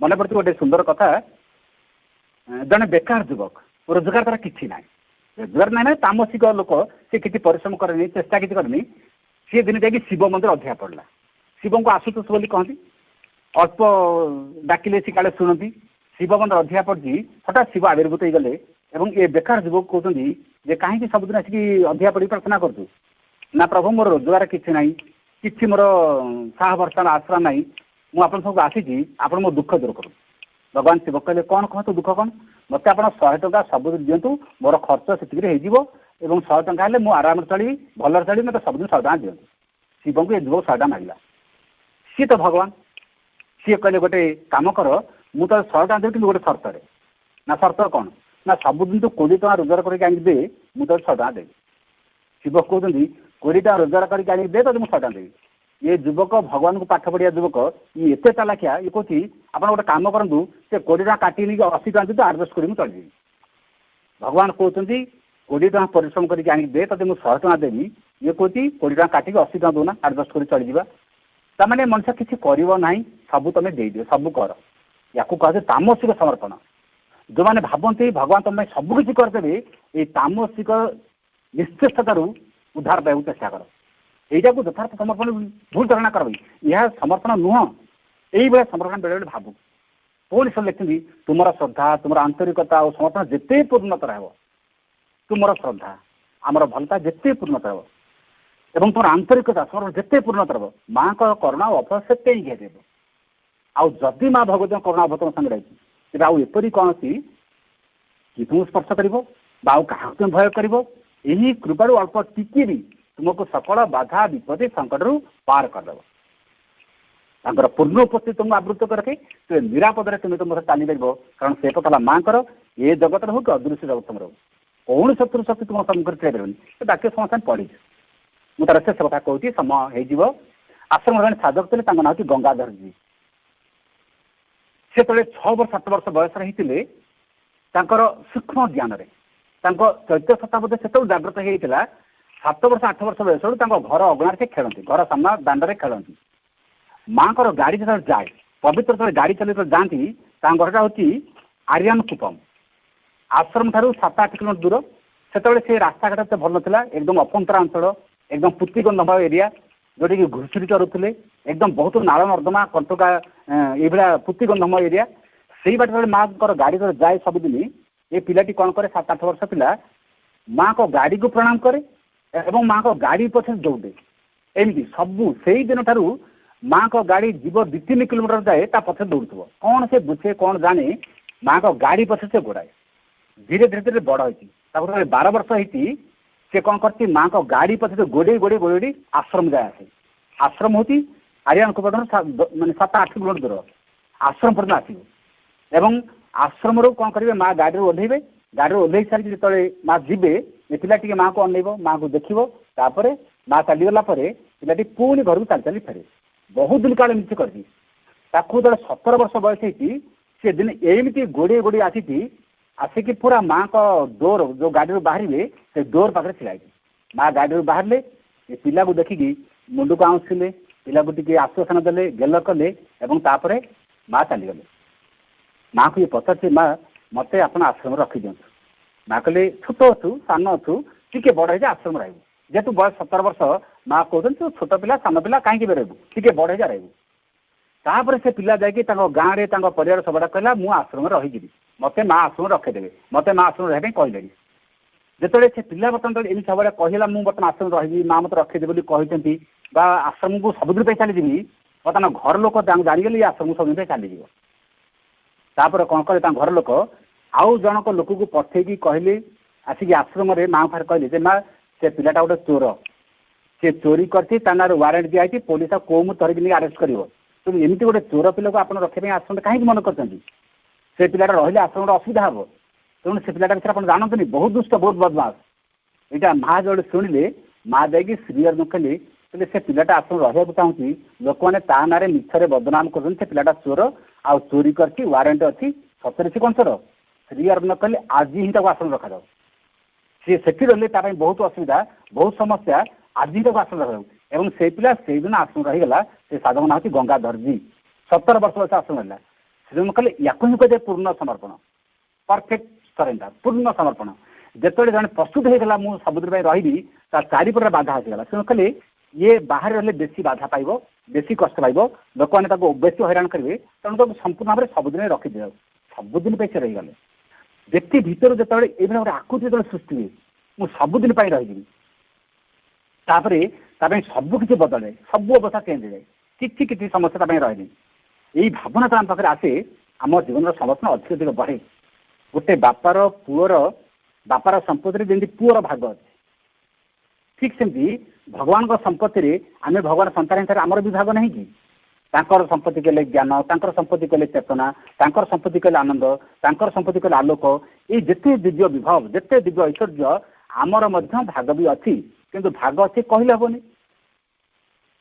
ଯେମିତି ପୁଅଟା ଆଇଡି କାର୍ଡ ଦେଖିବ, ଯେମିତି ତାର ପରିଚୟ ପତ୍ର ଦେବ, ସେମିତି ଭଗବାନ ସନ୍ତାନ ବୋଲି ଆମକୁ ମଧ୍ୟ ସାଧନା କରିକି ଆମେ ତାର ସନ୍ତାନ ବୋଲି ପରିଚୟ ଦେଇପାରିବା। ହଁ, ମୁଁ ମାଙ୍କ ସନ୍ତାନ ବା ଭଗବାନଙ୍କ ସନ୍ତାନ, ଏଭଳିଆ ପରିଚୟ ଦେଇପାରିଲେ ଆମକୁ ମଧ୍ୟ ତାଙ୍କର ସକଳ ବିଭବ, ସକଳ ଐଶ୍ୱର୍ଯ୍ୟ, ସକଳ ସମ୍ପତ୍ତି ମିଳିବ। ୟାକୁ ହିଁ କୁହାଯାଏ ପୂର୍ଣ୍ଣ ସମର୍ପଣ। ଶ୍ରୀ ଅରବିନ୍ଦ ମା ଏମିତି ପୂର୍ଣ୍ଣ ସମର୍ପିତ ହେଇଥିଲେ ବୋଲି ଅତିମାନ ଶକ୍ତି ତାଙ୍କ ଶରୀରକୁ ଅବତରଣ କରିକି ଆଜି ସମଗ୍ର ସଂସାରରେ ସେ ଅତିମାନ ଶକ୍ତିର ସନ୍ତାନ, ଆମ ସମସ୍ତ ପାଇଁ ଦୃଷ୍ଟାନ୍ତ, ଆମ ସମସ୍ତ ପାଇଁ ନମସ୍ୟ, ପୂଜ୍ୟ ଏବଂ ଆମ ସମଗ୍ର ଜାତି ପାଇଁ ସେ ଚରମ ଆଦର୍ଶ।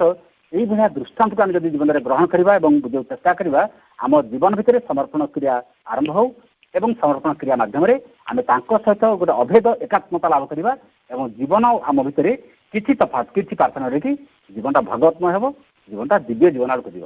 ସମସ୍ତଙ୍କୁ ବହୁତ ଧନ୍ୟବାଦ। ନମସ୍କାର। ବନ୍ଦେ ମାତରମ୍। ବର୍ତ୍ତମାନ ଗୋଟିଏ ମିନିଟ୍ ମାଙ୍କ ନାମ ଜପ କରିବା ସହିତ ଆଜିର ପାଠଚକ୍ରକୁ ସମାପ୍ତ କରିବା।